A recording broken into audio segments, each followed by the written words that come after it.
全球每3秒就有1個人確診認知障礙症。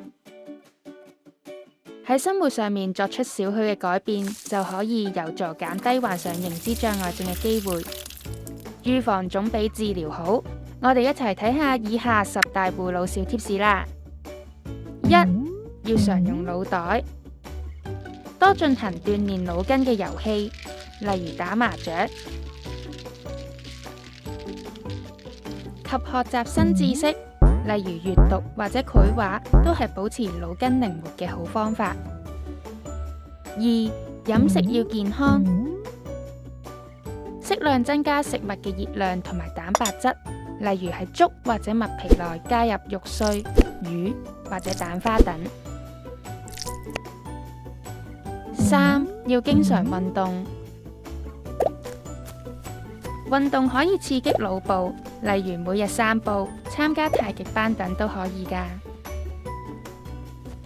另外，做家務同樣有健腦嘅作用。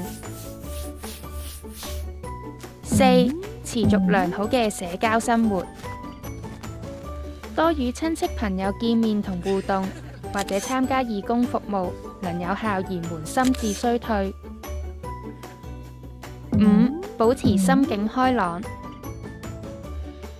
長期處於壓力會損害腦部健康，因此要時常練習放鬆、正向思考，舒緩緊張情緒及壓力。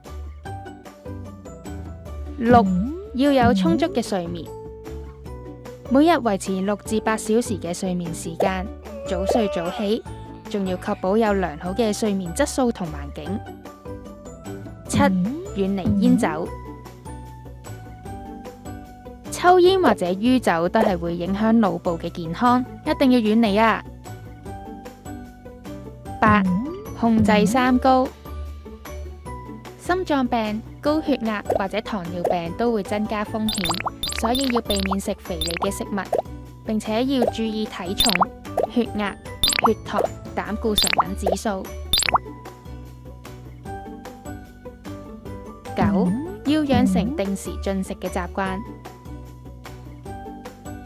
，3餐依時進食對維持腦部健康亦非常重要。10. 要預防腦部創傷，要時刻保持警覺，保護頭部及腦袋，避免大腦遭受意外而受傷嘅風險。以上嘅小貼士，大家要好好記住啊！